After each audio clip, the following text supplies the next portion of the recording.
Hello dear learners, welcome back to Abit Shiksha. Today's daily news capsule is brought to you by Abit Shiksha. So let us begin. आज के जो important articles है, first is regarding reciprocal tariff. तो India में भी reciprocal tariff जो है 2 अप्रैल से शुरू हो जाएगा.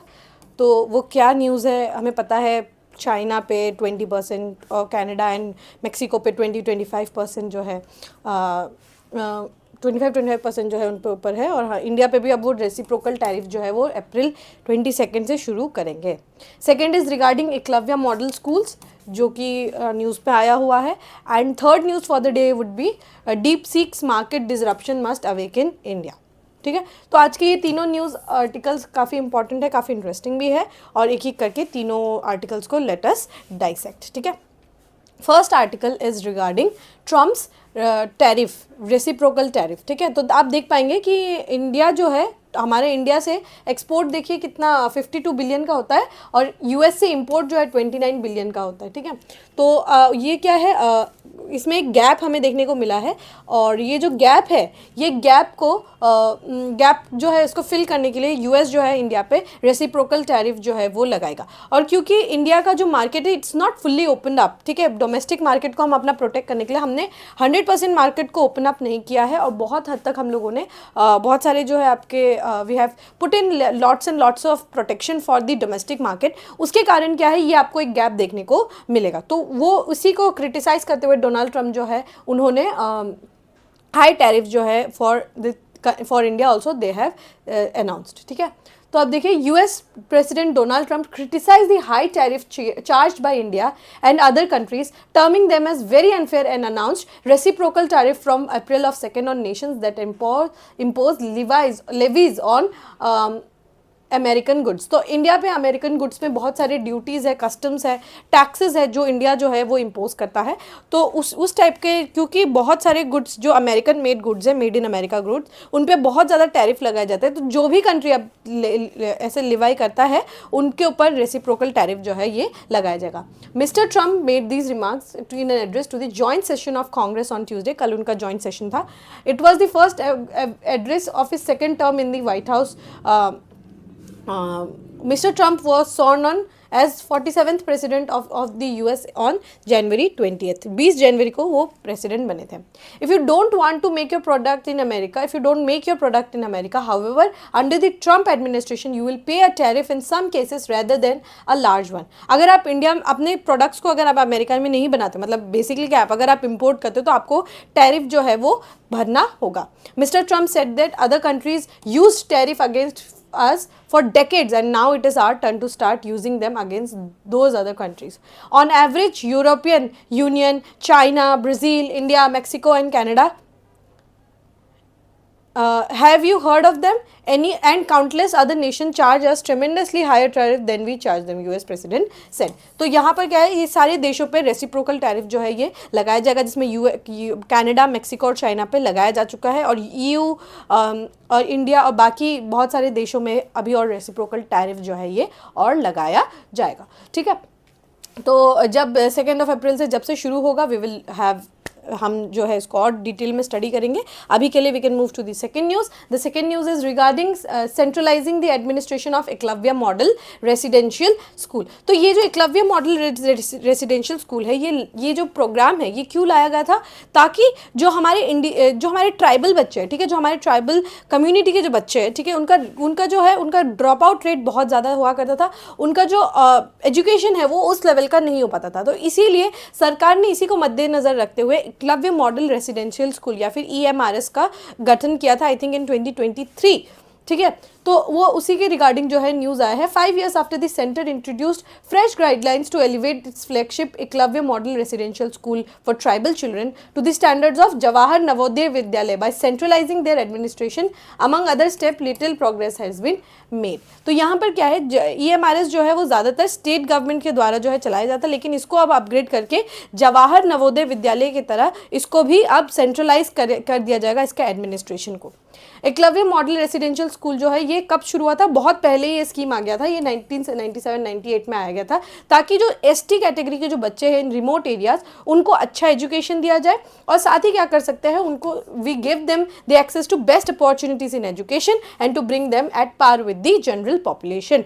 बहुत बार ऐसा होता है जो क्योंकि वो उनको एब ओरिजिनल्स कंसिडर किया जाता है, तो वो जो है स्कूल आने से they don't want to come to the school. और बहुत बार ऐसा होता है स्कूल आने के बावजूद भी बहुत ज़्यादा ड्रॉप आउट रेट रहता है, तो उनके लिए एकलव्य मॉडल रेसिडेंशियल स्कूल का जो है गठन किया गया है। EMRS are established in the states and union territories from the grants received under article 275। Article 275 के तहत जो है ग्रांट्स जो रिसीव किया गया है उसके तहत जो है उनसे उनको उसको एस्टैब्लिश किया गया है। ठीक है, आर्टिकल 275 की तरफ से जो स्टेट और यूटीज़ को ग्रांट्स दिया जाता है उस पर ये एकलव्य मॉडल रेसिडेंशियल स्कूल जो है बनाया जाता है। ठीक है, फीचर्स क्या क्या है? कोएड स्कूल है, रेसिडेंशियल स्कूल है फ्रॉम 6 to 12। 6 to 12 से ये रेसिडेंशियल स्कूल बन जाएगा, मतलब आपको हॉस्टल प्रोवाइड किया जाएगा, और कोएड स्कूल है। ठीक है, Eklavya schools will be on par with Navodaya Vidyalayas and will have special facilities for preserving local art and culture beside providing training in sports and skill development।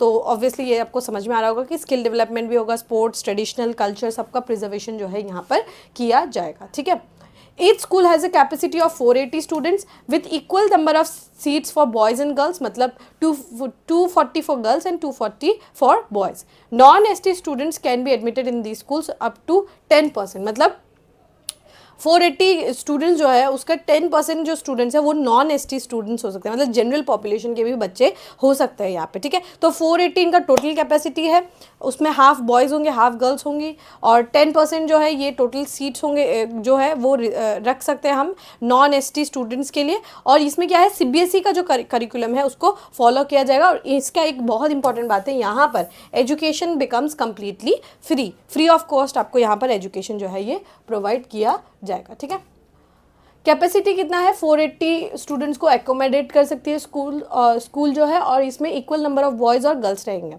और इसमें non ST students जो है 10% seats non ST students को दिया जा सकता है, up to, उससे ज़्यादा नहीं हो सकता। ठीक है, 2% भी हो सकता है, 3% भी हो सकता है, play depends on the place. ठीक है, CBSE का करिकुलम जो है यहाँ पर फॉलो किया जाएगा, और लोकल आर्ट और कल्चर बचाया जाएगा यहाँ पर। और national education society for tribal student nests has been established to set up and manage EMRS across the country। ये जो national education society for tribal students nest जो है ये बनाया जाएगा, ये मैनेज करेंगे हमारे एजुकेशनल जितने भी EMRS के स्कूल्स हैं उनको ये मैनेज करेंगे।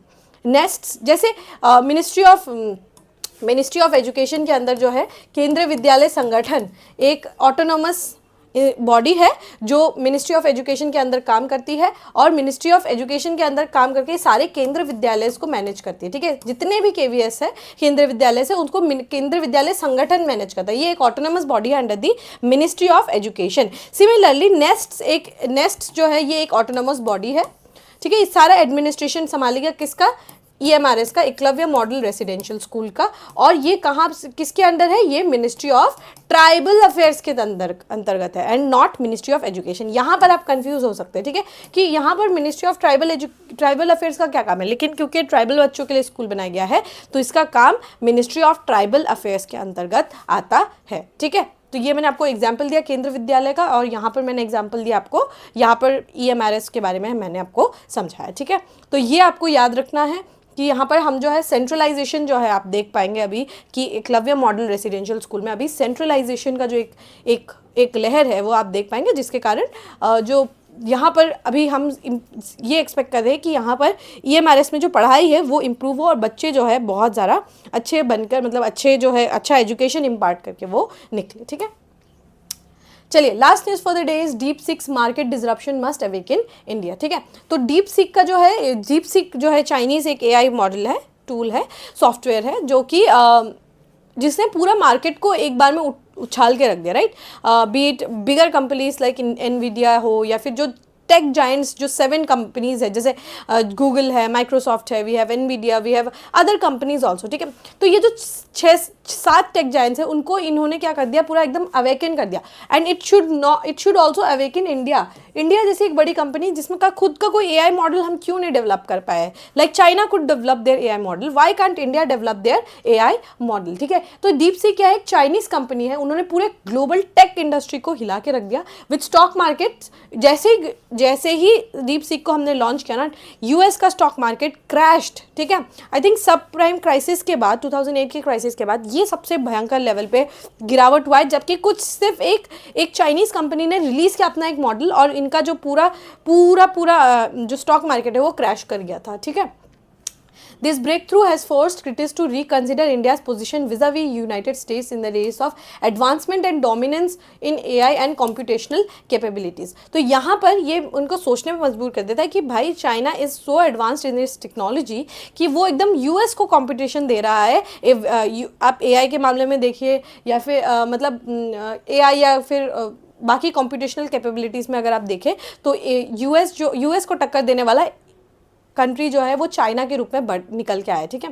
Deep six innovation has caught the attention of not just policy makers but also business leaders such as Mark Zuckerberg who opened war rooms for engineer after DeepSeek's success and who are now eager to understand the formula for disruption. तो यहाँ पर जो है सिर्फ और सिर्फ policy makers को ये प्रॉब्लम नहीं हुआ है, लेकिन जो बड़े कंपनीज है जैसे मेटा जैसी कंपनीज के मालिक जो है मार्क जकरबर्ग, उनको भी ये प्रॉब्लम जो है समझ में आ रहा है एंड वो भी चाहते हैं कि ऐसे इंजीनियरिंग हम करें कि हम इतने कम प्राइस पे एक ऐसा मस्त मॉडल जो है वो बना के निकाल दे एआई का. And why engineers of US could do it and why not the engineers of why the engineers of China could do it and why not the engineers of US could do it, as US has the biggest migration of the most skilled personalities in the entire world they migrate to US. ठीक है. जितने skilled लोग हैं ना, India के हो चाहे Europe के हो चाहे चाइना के हो, they all migrate to US ताकि उनको बेटर अपॉर्चुनिटीज़ मिले. But why are not able to create this kind of one havoc और मेनिया जो है वो क्रिएट क्यों नहीं कर पा रहे. The core of DeepSeek success lies in the ability to overcome the limitation of expensive computational power, giving it significant cost advantage over the competitors worldwide. जब NVIDIA ने जब चैट जीपीटी बनाया था या फिर गूगल जब अपना चैट जेमिनाई जो है वो बना रहा है या फिर वी हैव माइक्रोसॉफ्ट का वी हैव को पायलट, इस टाइप के बहुत सारे एआई है, पर ये सारे बहुत ज़्यादा दे आर वेरी एक्सपेंसिव और उनको बहुत ज़्यादा कॉस्ट में बनाया गया है. लेकिन यहाँ पर डीप सीक को बहुत ही चीप तरीके से बना के दे दिया है. एंड पहले हम बोलते थे कि चाइना का जो गुड्स है it is one just rip off and not something that is worth it. But now China is proving them wrong because at par जो है रिजल्ट्स प्रूव कर रहा है एआई. ठीक है. ये जो डीप सीक एआई है एट पार जो है एट पार आपका रिजल्ट्स जो है वो बना के दे रहा है. The disruption is reminiscent of India's long standing dominance in global information technology sector which has built on it's competitive as through an abundant supply of skilled English speaking and cost effective labour. ये तो India के लिए भी एक disruption के रूप में हमें देखने को मिला है, क्योंकि इंडिया से मैंने जैसे आपको बताया हमारे सॉफ्टवेयर इंडस्ट्रीज और सॉफ्टवेयर इंडस्ट्री के साथ हमारा जो पूरा plethora of all the labours and हमारा जो पूरा आईटी सेक्टर है पूरा उसको भी वेव में ये लेकर अपने चपेट में ये ले चुका है. However with generative AI eliminating both skill and language barrier, deep six innovation has accelerated the rise of cheaper more efficient alternatives that can replace low cost IT service provider at an advanced accelerated pace, posing a threat to India's IT dominance. Very very true because Japan जैसी countries और बाकी बड़े जितने develop countries है वो outsourcing करते हैं India जैसे देशों में, जहाँ पर हमें cheap skilled effective proper English speaking जो है जनता जो है यहाँ पर उनको मिल रहा है. बट अब क्योंकि एआई जनरेटेड इतना काम हो रहा है, जो कि हमारा पूरा 40 यही था कि हम आईटी डोमिनेंस करेंगे, लेकिन ये आईटी डोमिनेंस को बिल्कुल ये ठेस पहुँचा सकता है क्योंकि इतना चीप तरीके से बना दिया है और जो भी काम है वो बहुत इजीली ये कर सकता है. DeepSeek's breakthrough not only strengthens China's position in AI but also opens the door for broader advancement in IT services through AI driven automation. जो ये ऑटोमेशन है उसके कारण जो है हमें भी बहुत सारा प्रॉब्लम्स जो है वो देखने को मिल सकता है और चाइना का पोजीशन जो है ग्लोबल एआई इंडस्ट्री में बहुत आगे बढ़ चुका है. The IT sector which has long thrived on cost effective labour led service models now faces a reality where AI can easily replace repetitive low value tasks that were once competitive advantage. Very very true right कि जो repetitive काम है like call उठाना या फिर जो customer service provide करना है, जो काम पहले इंडिया को आउटसोर्स किया जाता था अब वो काम तो एआई भी कर सकता है राइट. तो वो ये जो है इसके कारण हमारे जो लो स्किल्ड वर्कर्स है उन जो आईटी सेक्टर में काम करते हैं उनको बड़ा प्रॉब्लम यहाँ पर फेस वो करेंगे. ठीक है. DeepSeek's success signals that Indian IT Giants have fallen behind the Chinese counterparts and this is a new era of technological competition and innovation. Very very true. India's IT dominance is now is under threat. The focus should shift towards building a workforce that enhances productivity through AI rather than replacing it. हम कैसे AI का use करके, हम अपने कैसे skills को improve करके हम AI के साथ इवन मोर प्रोडक्टिव हो जाए, ठीक है, उस पर हमें फोकस करना होगा रेदर देन कि हम कैसे उसको एलिमिनेट करें या उसके इफेक्ट्स को कैसे एलिमिनेट करें. उसको सोचने की जगह हम कैसे उसके साथ हम ह्यूमन बींग को, ह्यूमन ब्रेन को कैसे हम एक्टिव बनाएं और कैसे मतलब एकदम प्रोडक्टिव बनाएं, वो हमें सोचना होगा. Traditional comparative advantages such as cheap labour and English proficiency are no longer sufficient in the global AI driven economy. Instead, India must recognize and retain its high skilled domestic talent to ensure innovation happens within the country rather than abroad. Really very very true कि हमारी जो population है उसमें जो हमारा main focus क्या था, जो लोग अब्रॉड नहीं जा पा रहे उनके, वो इंडिया रहकर उनके पास क्या खासियत था कि they could speak English, they could work in computer, they are very efficient, they are very productive, they are they know how to operate the computer very well and they are very active in those areas. पर अब ये AI ने तो ये वाला नौकरी ही खा लिया ना. अब now if you call somebody और if you call a customer care, AI will pick it up, ठीक है. सो ये काम तो AI कर रहा है, बट हमारा क्या काम है, हमारे पास जो स्किल्स है, जो स्किल सेट्स है, जो स्किल्ड लेबर है, हम उसको देश में ही रखें rather than sending them out. We should keep them in their countries, और ताकि वो जो है इस टाइप का बड़ा लेवल का इनोवेशन जो है लेकर आ पाए, ठीक है.